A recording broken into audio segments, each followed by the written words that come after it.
নমস্কার। আজ একটি মজার ভিডিও নিয়ে চলে আসলাম।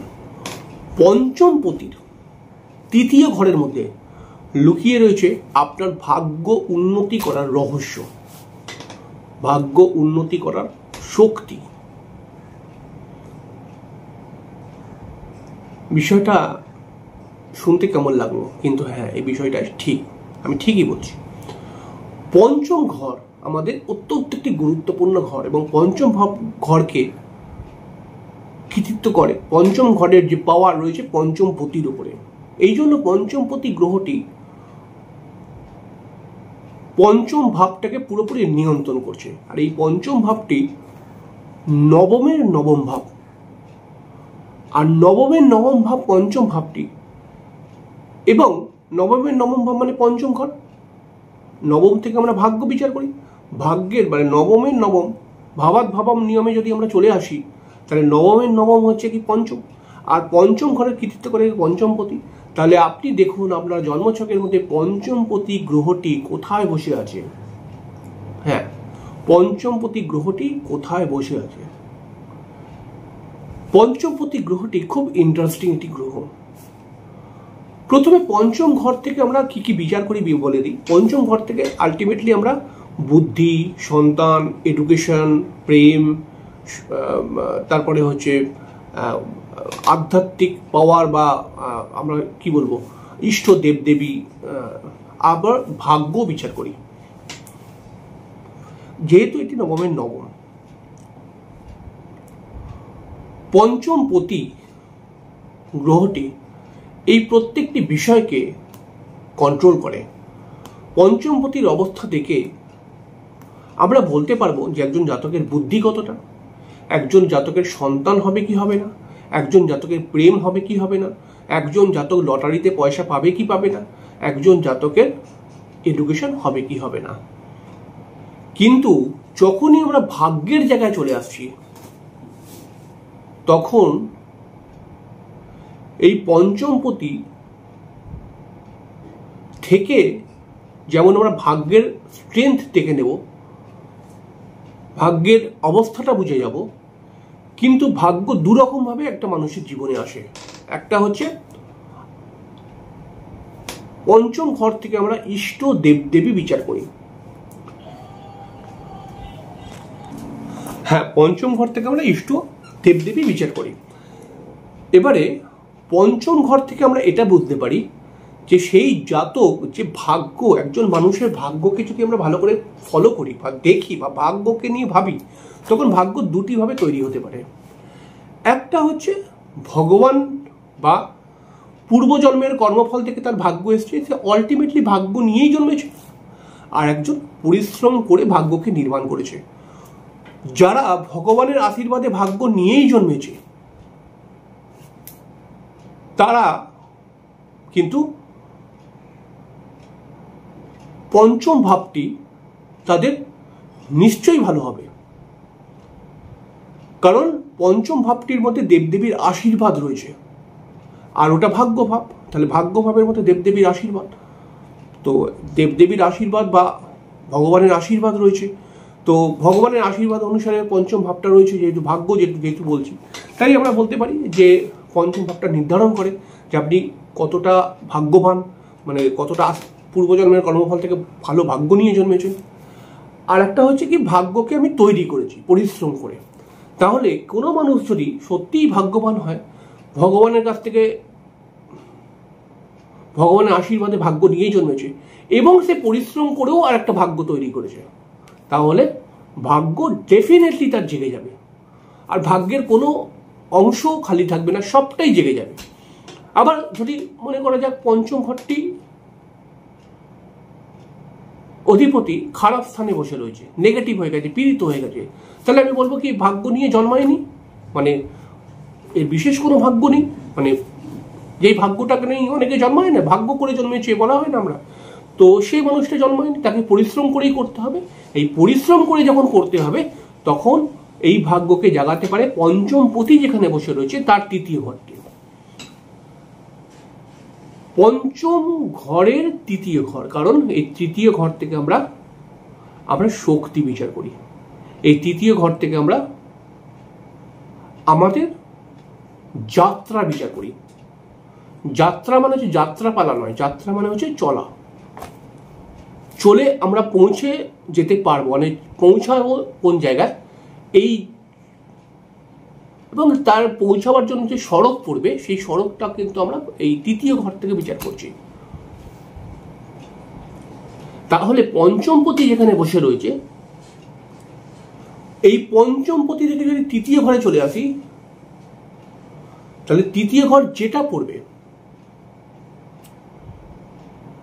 সেই ঘরটার মধ্যে ভাগ্যের রহস্য লুকিয়ে আছে, ভাগ্য উন্নতি করার রসদ ওখানে ঢুকে আছে। ওই ঘরটাকে আপনাকে বুদ্ধি করে জাগাতে হবে, না কোনো রত্ন প্রত্যয় কিছু নয়, অন্যভাবে। আপনি এটা মনে করবেন না যে পঞ্চমপতি যেখানে বসে রয়েছে তার তৃতীয় ঘরের অধিপতিকে আমি রত্ন পরিয়ে দেবো তো আমার ভাগ্য জেগে যাবে, না, এই কথা বলতেই চাইছি না, এটা বোঝার বিষয়। পঞ্চমপতি থেকে যদি আপনি 3 নম্বর ঘরে এগিয়ে যান, মানে পঞ্চম, ষষ্ঠ, সপ্তম, মানে আমি বলতে চাইছি পঞ্চমপতি যেখানে বসে রয়েছে তার থেকে 3 নম্বর ঘরে এগিয়ে যাবেন। পঞ্চমপতি যদি মনে করা যাক অষ্টমে বসে রয়েছে, তাহলে অষ্টম, নবম, দশম 3 ঘরে এগিয়ে গেলাম। পঞ্চমপতি মনে করা যাক চতুর্থে বসে রয়েছে, তাহলে চতুর্থ, পঞ্চম, ষষ্ঠ, এরকম। এবারে পঞ্চমপতি থেকে 3 ঘর এগিয়ে যেই ঘরটি পড়বে, যেই ভাবটি পড়বে, ওই ভাবটির প্রতি আপনি যদি দায়িত্ববান হন, ওই ভাবটির প্রতি আপনি যদি নিষ্ঠাবান হন, ওই ভাবটিকে যদি আপনি ভালো করে কাজে লাগাতে পারেন, ডেফিনেটলি আপনার ভাগ্য জেগে যাবে, একদম মিলিয়ে নেবেন। এবার আমি ধরেই মনে করা যাক পঞ্চমপতি গ্রহটি অষ্টমে বসে রয়েছে, তাহলে এখন পঞ্চমপতি গ্রহ যদি অষ্টমে বসে থাকে তাহলে আমি তো বলবো যে এ তো বিশেষ কোনো ভাগ্য নিয়ে জন্মায়নি, তাহলে একে পরিশ্রমের মাধ্যমে ভাগ্য তৈরি করতে হবে। তাহলে কি করতে হবে? তাহলে পঞ্চমপতি তৃতীয় ঘর হচ্ছে দশম, পঞ্চম, ষষ্ঠ, পঞ্চমপতি অষ্টমে ছিল, তাহলে পঞ্চমের তৃতীয় ঘর হচ্ছে দশম, পঞ্চমপতি, কারণ অষ্টমে পঞ্চমপতি ছিল, অষ্টম, নবম, দশম, তাহলে দশম ঘর পড়ছে, এই কর্মের স্থান পড়ছে। কর্মকে নিয়ে যখন ও অ্যাক্টিভেট হবে, কর্মের প্রতি যখন নিষ্ঠাবান হবে, কর্মের প্রতি যখন দায়িত্ববান হবে, কর্মকে সে যদি মেন প্রায়োরিটি দেয়, তাহলে আপনি দেখবেন এই মানুষটির ভাগ্য জাগতে বাধ্য হয়ে যাবে। আর এ যদি কর্মের প্রতি নিষ্ঠাবান না হয়, এর কর্মের প্রতি যদি দায়িত্ববান না হয়, কর্মের প্রতি যদি কোনো এর মানে একটা রেগুলারিটি না থাকে, মনে হলো করলাম, মনে হলো করলাম না, এরকম একটা ব্যাপার, আপনি দেখে নেবেন এই লোকটি প্রত্যেক দিন প্রায় ভাগ্যের দোষ দেবে যে এত দুঃখ কি আমার জীবনে, কেন তার জীবনটি দুঃখতে ছেয়ে যাবে। ভাগ্য আর ভাগ্যহীন কাকে আমরা বলছি? যার জীবনের মধ্যে প্রচুর সমস্যায় সে জর্জরিত, কোনটা ঠিক করব, কোনটা ছাড়বো, কোনটা ধরবো তার মাথায় ঢুকছে না, চারদিকে জর্জরিত, তাকে আমরা ভাগ্যহীন বলি।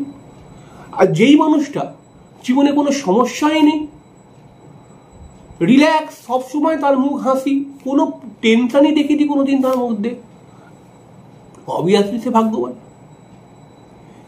ভাগ্যবান শুধু অর্থের উপর দাঁড়িয়ে নেই ভাগ্য কথাটা, যে আমার প্রচুর অর্থ থাকলে পরে আমি ভাগ্যবান, না।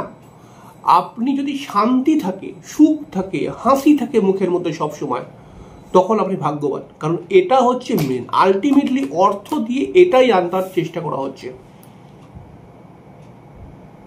তাহলে পঞ্চমপতির 3 নম্বর ঘরটি, ধরুন মনে করা যাক পঞ্চমপতি রয়েছে আপনার দশম ঘরের মধ্যে, তাহলে দশমের 3 নম্বর ঘরটি কি হবে? দশম, একাদশ, দ্বাদশ ঘর পড়লো। এই দ্বাদশ ঘরটিকে পজিটিভ ভাবে কাজে লাগাতে হবে। দ্বাদশ ঘর কিসের ঘর? খরচের ঘর। তাহলে অকারণে খরচ করবেন না, উল্টোপাল্টা খরচ করবেন না, ঠিক আছে? যতটা পারবেন লোককে দান করুন, এনজিওর সঙ্গে যুক্ত হন যদি পারলে, বা আপনার মধ্যে একটা যেন দান করার মেন্টালিটি সবসময় থাকে, অসহায় মানুষকে সাহায্য করুন। শারীরিক সমস্যা যে সমস্ত মানুষরা হসপিটালে রয়েছে তাদেরকে কিছু সেবা করুন, এটা করে দেখবেন অনেকে মারোয়ারিরা করে, এই কম্বিনেশনে করছে। এইভাবে করছে। এইটাও জ্যোতিষের এতে জ্যোতিষ যখন বলে একজন জ্যোতিষী, তখন দেখবেন বহু মারোয়ারিরা কিন্তু অনেক হসপিটালে দিচ্ছে, এরকম হসপিটাল রয়েছে অনেক।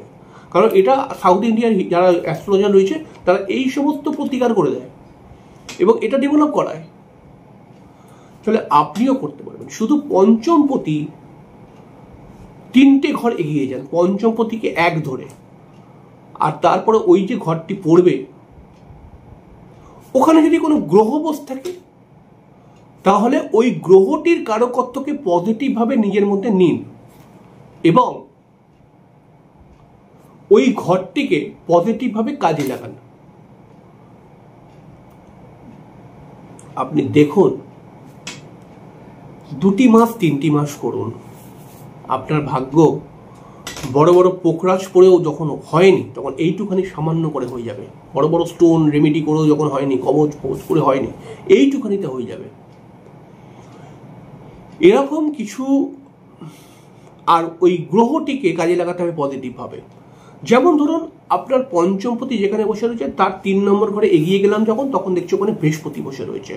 তাহলে বৃহস্পতির কারকত্বকে পজিটিভভাবে কাজে লাগাতে হবে। মানে আমি পূজা পাঠের সঙ্গে যুক্ত হব, আমি তীর্থস্থানে ভ্রমণ করার চেষ্টা করব, আমি মানুষকে জ্ঞান বা উপদেশ দেওয়ার চেষ্টা করব, আমি সর্বদা সত্যি কথা বলার চেষ্টা করব। এই ব্যাপারগুলো যদি হয় আপনার মধ্যে, আর যেই ভাবটি করবে সেই ভাবটিকেও পজিটিভভাবে কাজে লাগাতে হবে।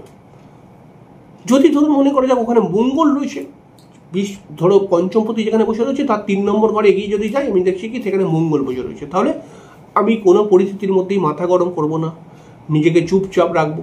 মানে যে যাই বলুক আমি কোনো কথা বলবো না। লোক যদি আমাকে একটা বেকার কথা বলে আমি বেকার কথা শুনেই হাসবো। আমি বলবো, মনে মনে বলবো, একদিন তোকে পরিচয় দিয়ে দেবো। আমার মধ্যে কোনো নেগেটিভ মঙ্গলের যে গুণটা, লড়াই ঝগড়া ঝামেলা মাথা গরম, এই গুণটাই নেই আমার মধ্যে। পজিটিভভাবে আমি কাজে লাগাচ্ছি। হ্যাঁ, সাহসের সঙ্গে কাউকে রক্ষা করার চেষ্টা করছি, কারোর ভালোর জন্য আমি লড়াই করছি। আপনি দেখুন। এবং ধরুন ওই মঙ্গলটি যেই ভাবের মধ্যে বসে রয়েছে ওই ভাবটিকেও আমি পজিটিভভাবে কাজে লাগাচ্ছি। ডেফিনেটলি আপনার ভাগ্য জেগে যাবে এবং জাগবেই জাগবে, 100% মিলে যাবে কথাটা।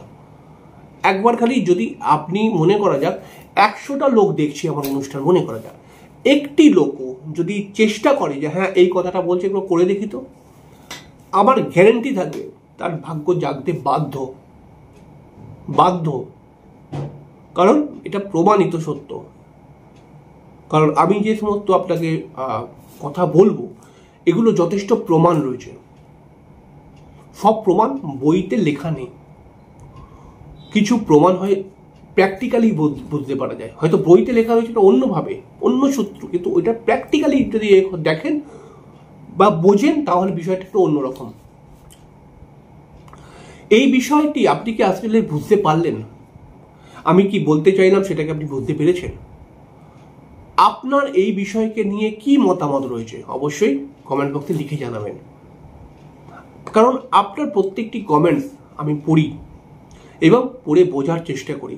যদি ভালো লাগে তো অবশ্যই ভালো বলবেন, যদি খারাপ লাগে বা বুঝতে না পারেন সেটাও বলবেন। আমি আরও সহজভাবে বোঝাবার চেষ্টা করব পরের দিনকে অন্য কোনো একটি অনুষ্ঠানে। তো যাই হোক, আজকে শেষ করলাম, পরের দিন দেখা হয়ে যাবে। নমস্কার।